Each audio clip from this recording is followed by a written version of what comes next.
Innahu min Sulaiman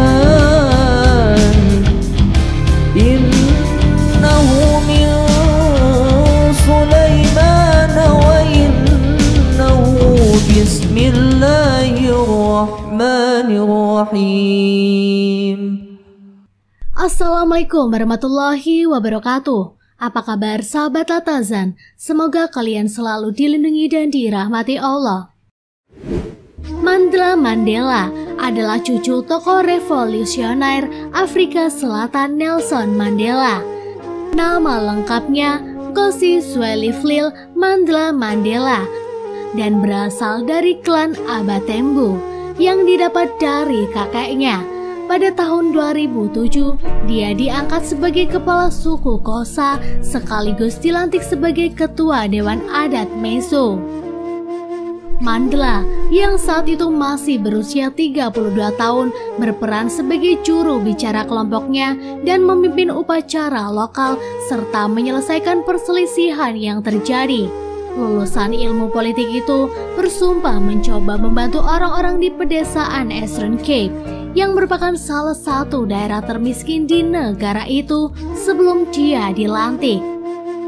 Ketua Kongres Pemimpin Tradisional Afrika Selatan atau Contralesa, Patekile Holomisa, mengatakan seharusnya posisi itu dipegang oleh Nelson Mandela.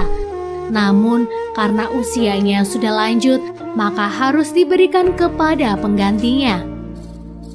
Nelson sendiri pada lebih dari 70 tahun lalu telah memegang posisi kepala suku.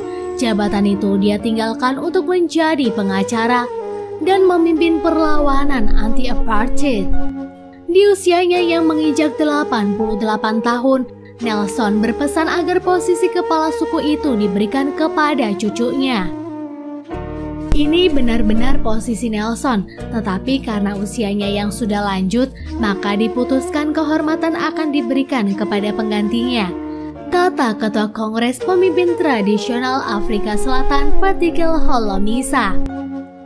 Pada tahun 2015, Mandela memutuskan masuk Islam, lalu pada awal 2016 menikah dengan perempuan yang juga beragama Islam bernama Rabia Clarke. Dia merasa terhormat dan senang bisa mengumumkan pernikahannya yang berlangsung di Cape Town pada 6 Februari pada tahun 2016 itu.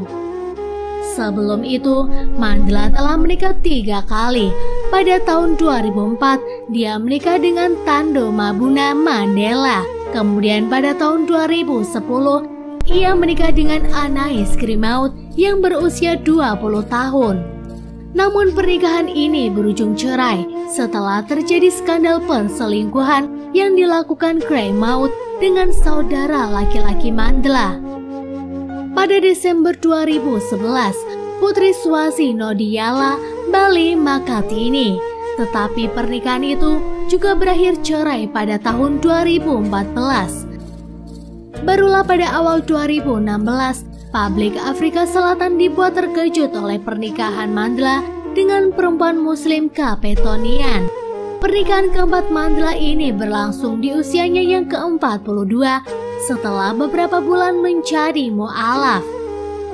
Saya ingin menyampaikan terima kasih yang sebesar-besarnya kepada orang tua Rabia, keluarga besarnya, dan komunitas Muslim yang telah menyambut saya di hati mereka.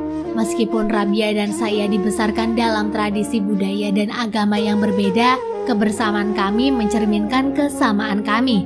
Kami adalah orang Afrika Selatan, kata Mandela.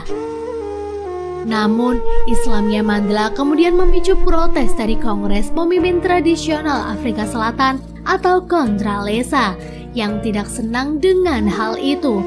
Contralesa meminta Mandela untuk mundur dari jabatannya sebagai kepala suku Xhosa karena telah memeluk keyakinan baru. Mandela disebut tidak bisa memimpin sukunya dengan agama baru yang baru saja dipilih. Kami sangat terkejut atas berita mu'alafnya. Kami juga sangat prihatin. Apa yang kami tahu adalah bahwa wanita yang bertobat bukan pria. Itu kebiasaan kami, kata juru bicara Contralesa.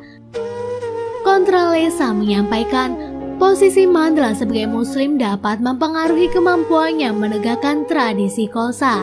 Non Konyai mengatakan agama yang baru dipeluk Mandla bisa menimbulkan konflik bagi rakyatnya. Tidak ada yang salah dengan seorang pemimpin tradisional mengikuti keyakinan yang dia pilih, tetapi kami prihatin apakah dia akan dapat terus menjalankan tanggung jawabnya sebagai kepala suku, kata Non Konyai.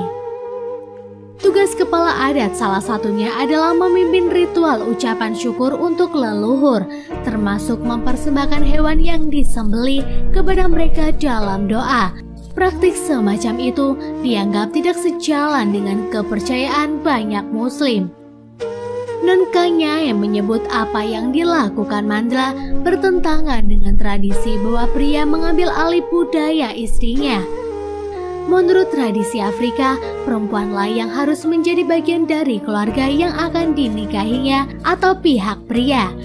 Ketika dia menerima lamaran Mandla, harapannya adalah agar dia mengadopsi cara-cara rakyatnya, katanya.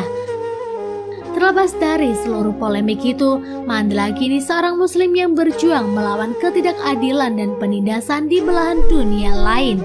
Tak heran, Mandla aktif menyuarakan dukungan untuk Palestina dan mengecam Israel karena telah berperilaku rasialis. Mandla menilai apa yang dialami rakyat Palestina selama berpuluh-puluh tahun merupakan contoh pelembagaan rasialisme.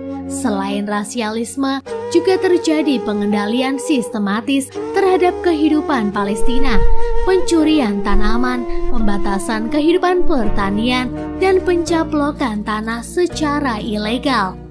Karena itu, Mandla tidak henti-hentinya mengkampanyekan boikot, divestasi, dan sanksi atau BDS untuk para Zionis. Mandla melihat ada dukungan masyarakat sipil yang besar untuk Palestina. Pesan yang selalu dia kampanyekan adalah apartheid adalah kejahatan terhadap kemanusiaan.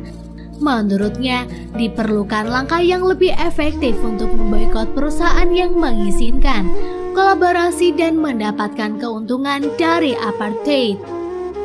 Namun, dia juga mengingatkan, mereka yang tertindas tidak akan bisa lepas dari jeratan penindasan jika tidak bersatu.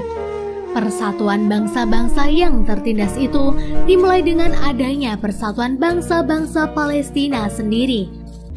Maka persatuan dari mereka yang tertindas sangat penting, kata Mandla merujuk pada gerakan anti-apartheid di Afrika Selatan waktu silam. Wallahu a'lam. Sekian kisah yang dapat kami sampaikan, semoga bisa bermanfaat bagi kita semua. Jangan lupa untuk like, share, dan subscribe.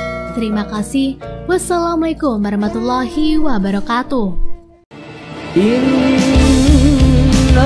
min Sulaiman, innahu min Sulaiman wa innahu bismillahirrahmanirrahim.